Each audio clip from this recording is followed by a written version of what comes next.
Hello, welcome back to my channel. My name is Odette, and as you can see behind me, the ensuite is finally finished. Have a look at the video and see how we got here, and then I will show you in more detail.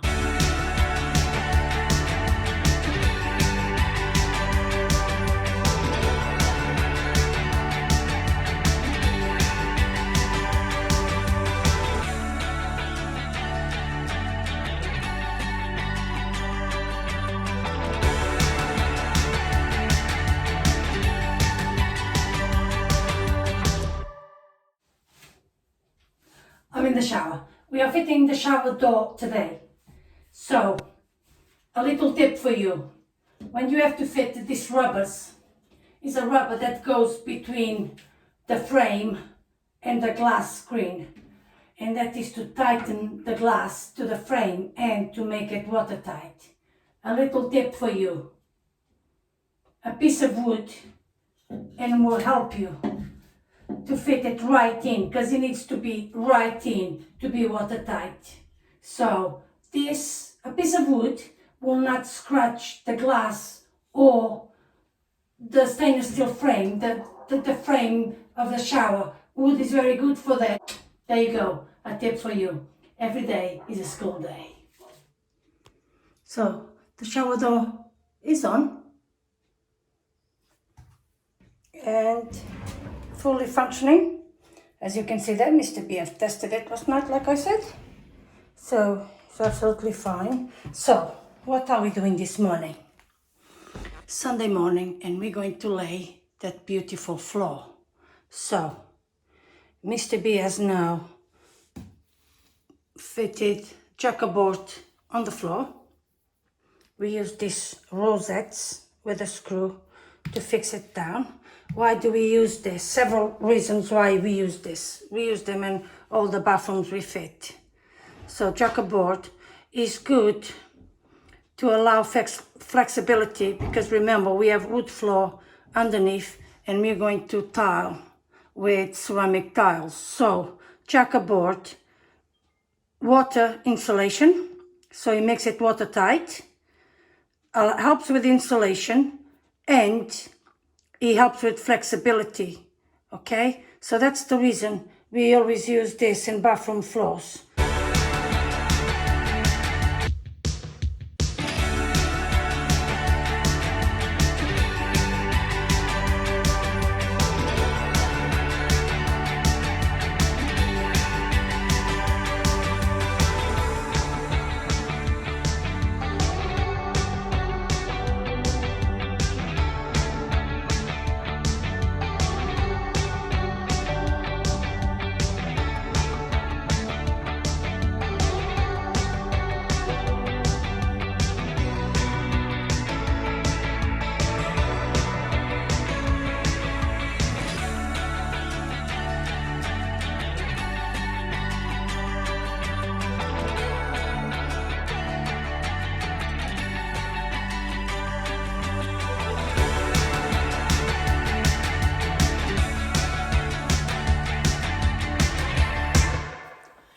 So while Mr. B is inside there tiling away, it's a small space, so I really can't be in there. So I'm outside in the bedroom.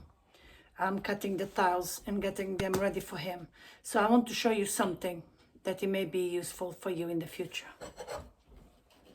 This is high gloss tiles. Can you see that there?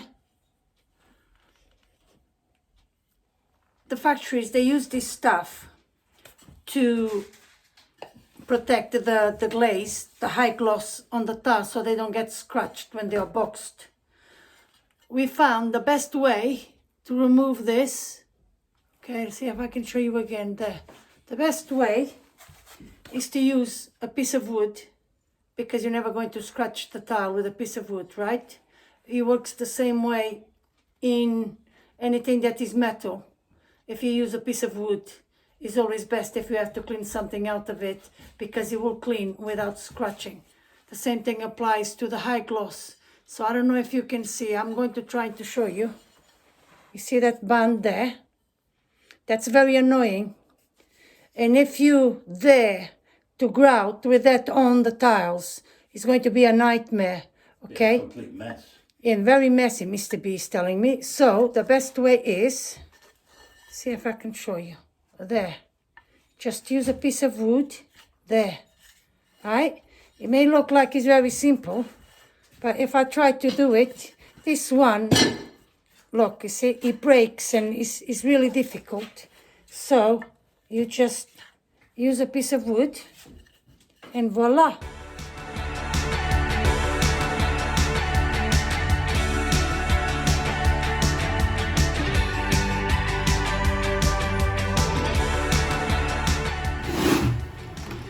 Okay, so what Mr. B is doing now, as you can see there, I have grouted all the wall tiles. Now Mr. B is putting what we call upstands. I don't know if that is the right name, but that's what we call them. They are very common in the continent, and it basically works as a barrier. So when you mop the floor, it just cleans around rather than messing your walls. Yeah, because if you have wood, it rots, doesn't it? If it gets Yeah, wet. you can use skirtings as normal, but we don't like to use skirting in the bathrooms. So we like to use this, what we call upstands, and it's basically half or a quarter of the tile you use for the floor. You cut and you use it and you go all the way around the room. And that's what Mr. B is doing now.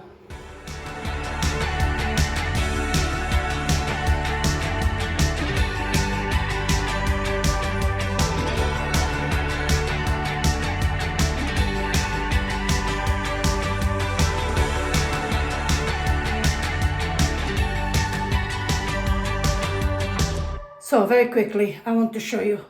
I just done the grouting on this wall. I'm just letting it set for a couple of minutes and no more than a couple of minutes. Don't never let it grout dry before you clean the tiles because it will be a nightmare. But let me show you what Mr. B has been doing while I was doing the grouting this morning.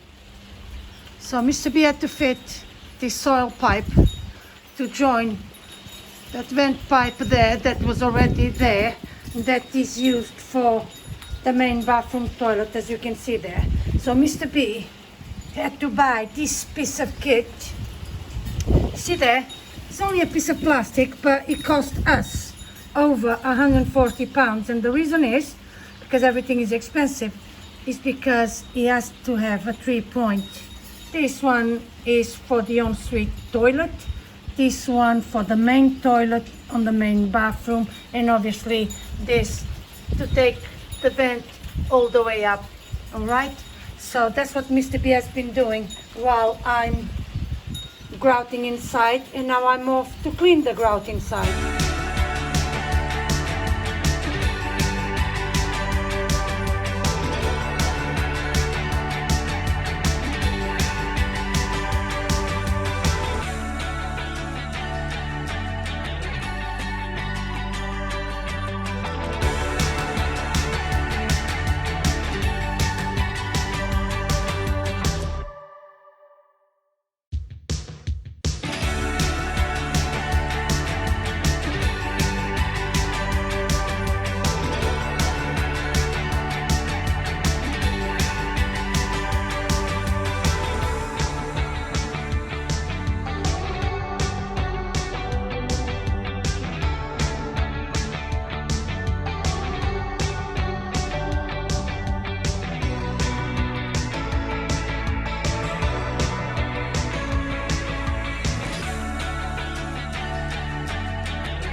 So, love my floor.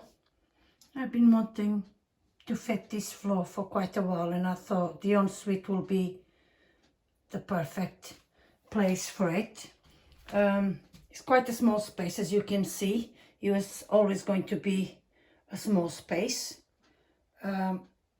Little details we have used to make it more functional, like the towel. Mr. B didn't want it on the wall, so we just bought a small one on Amazon and fit it there. So we love these sinks. We have had them before. It's just one piece of worktop. What is great for you ladies is fantastic, because gives plenty of storage for makeup and things like that. The mirror, as you can see, there is a cabinet with a light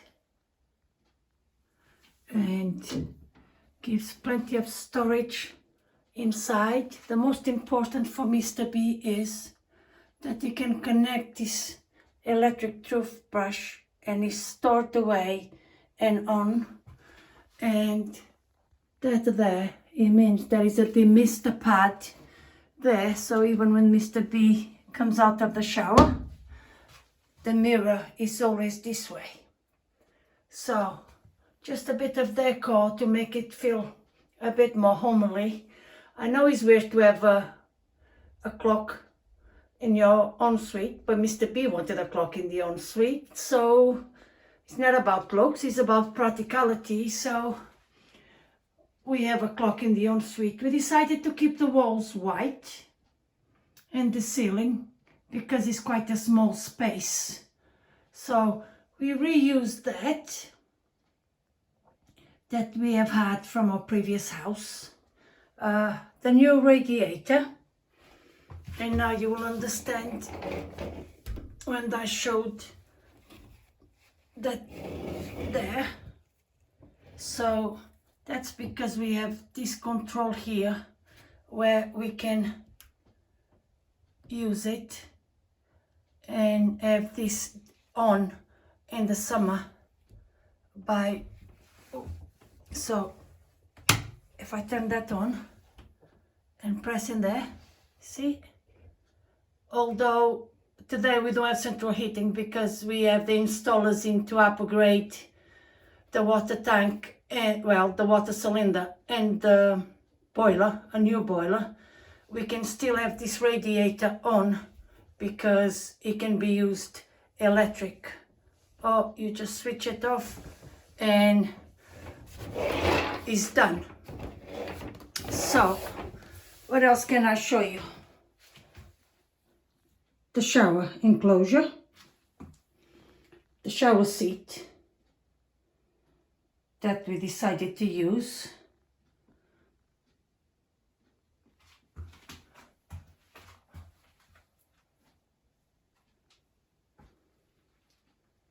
So quite straightforward, really. We have a handle, close, and I think it works really well for such a small space. So it's all about practicality. Let me show you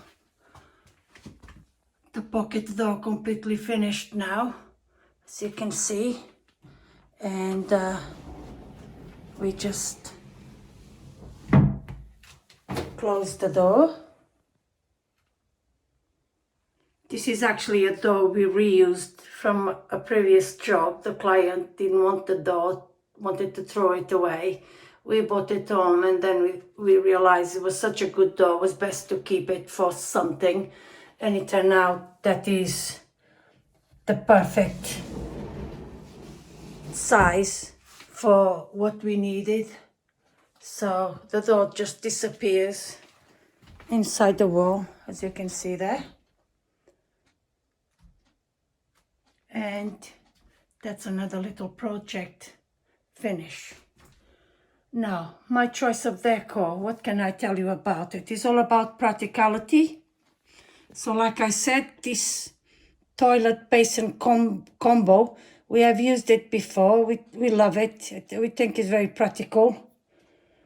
Search high and low for that laundry basket. I actually bought the laundry basket before Mr. B installed the rad because I wanted to make sure that it fitted under the rad because it's such a small space. It's on wheels.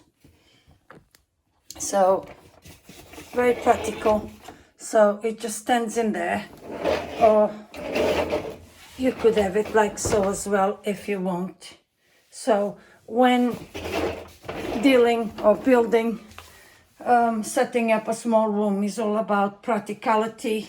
Things like I said, the towel hanger, the toilet roll holder, as you can see in there, is actually on the unit because in here was just too tight.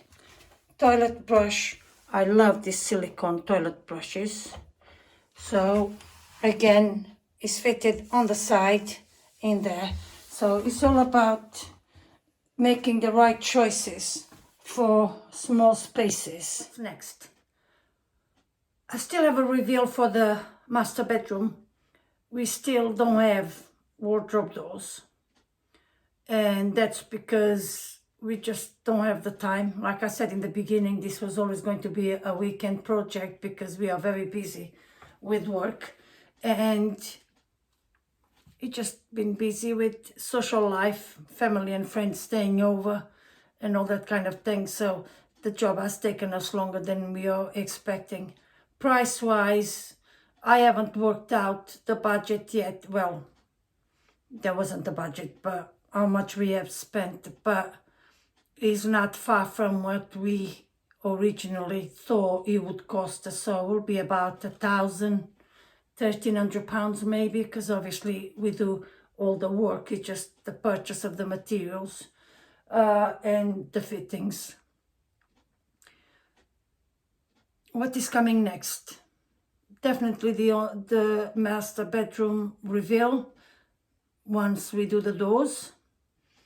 I'm waiting for Mr. B to have the time to build some MDF panel doors for the wardrobe, and then I will show you the master bedroom completed.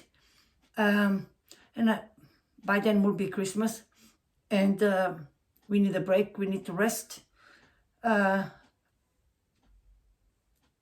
we speak, that is a major job, probably after the kitchen, one of our biggest single expenditures. What is the upgrade of the central heating and a new boiler. The boiler that is being replaced, it's about 28 years old, so it has lasted a long time, and it was long overdue. So that is expensive. That is a eye-watering £4,000 going in there. So we need to regroup and save some more money to carry on. So that's it for now. Thank you for being patient and waiting all this time for the reveal of the ensuite. Thank you very much to all the new subscribers. Welcome. I hope you enjoyed this mad journey with us. Don't forget to subscribe. It's completely free. Give your thumbs up if you like the videos, and I would like the opinion of all of you. Friends and family are asking me to do cooking videos. They all seem to like the food I make. I love cooking and baking. So let me know if you think there's something that I could do special between renovation projects. If you guys would like some practical cooking videos, nothing fancy, just day-to-day good old-fashioned homemade food, and see if I can work something out so that I can do some videos and put out there for you guys. It's all for now. Thank you very much for watching, and I'll see you next time. Bye-bye.